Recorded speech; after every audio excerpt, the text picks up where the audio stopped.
So hi guys, my big sister just got this package from Bash Manila and I'm gonna open it with full permission of course. Actually siya yung nagsabi na ako yung mag-open nito and I'm really excited to open it kasi ang tagal ko nang inaay ng Bash Manila product, especially yung getaway tote bag nila. So wala pa tayong Bash Manila so makiki-open muna tayo ng hindi natin parcel. Actually guys, hindi ako sure kung ito yung check-in luggage nila or yung trunk. Pero ang kailangan kasi ng ate ko is yung malaking luggage kasi may Euro trip siya this coming month. So, isasama ko muna kayo sa pag-open ng parcel niya.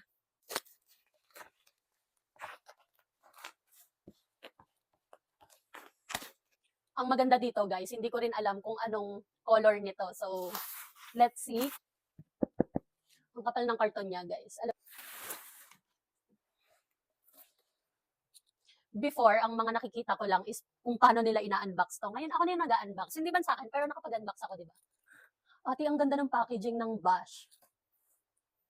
They really know what they're doing. Okay, guys. Confirm. Check in large yung kinuha ng ate ko. And check natin yung color.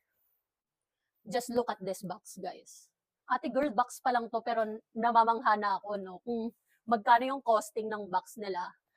Maganda siya, makapal, and premium talaga yung feels, guys. Ang ganda. Box pa lang, guys, ang ganda na.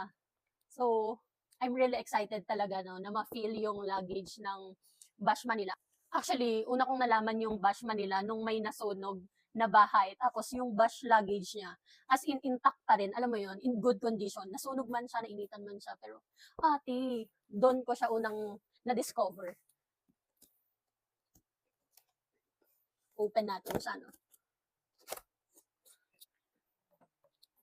Ang pinaka magiging problem ko mamaya is kung paano ko to ibabalik, no? Kasi hindi siya sa atin. Pero hopefully, no, soon, magkaroon din tayo. Guys, may dust bag pa siya. Yung totoo, magkano yung costing niya sa packaging pa lang?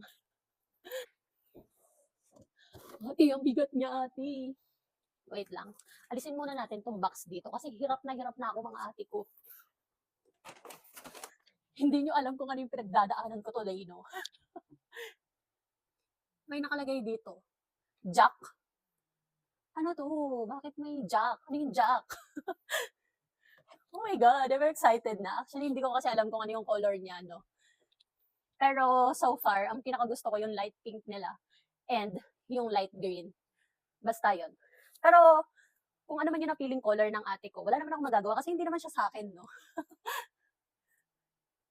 And hindi ko alam kung nakikita nyo. Pero yan, sabay-sabay tayo makita ang kulay. Oh my God. If I'm not mistaken, guys, feeling ko ito yung oak color nila. Oh my God. Ang ganda niya sa personal. Wait. Ate, kahit yung gulong niya, sobrang ganda. 360 yung gulong. Maganda to. Hindi ka mahirapan sa airport pag ito yung dala mo. And, ate, ang slick ng design nila. Parang gusto ko nang bumili ngayon ng Bash luggage kahit out of budget pa. Pero saan ko kasi gagamitin? Next year pa yung flight ko na nakaschedule. Sobrang ganda niya.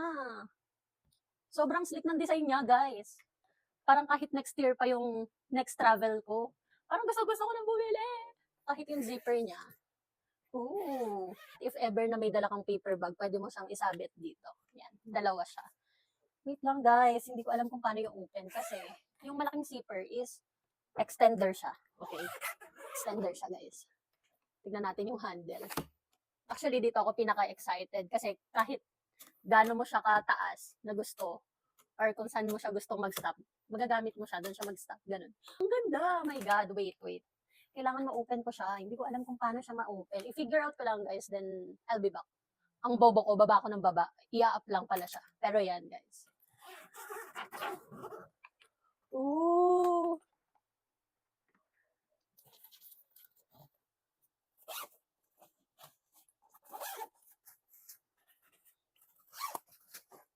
Ang dami niyang compartment. As in, ate, sobrang dami niyang compartment. Tapos pwede mo pang ilagay yung mga essential mo dito.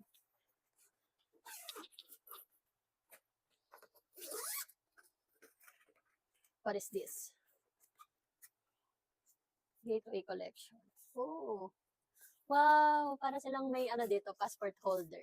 Pero papel lang siya, guys. Cute! Tapos may brochure sila dito. Oh my God. Miss Bea Alonzo. Pakak ni ate mo, girl, ang ganda niya. We'll let you take flight. So, yun lang, guys. Yun lang. Bash Manila Luggage. Bye-bye.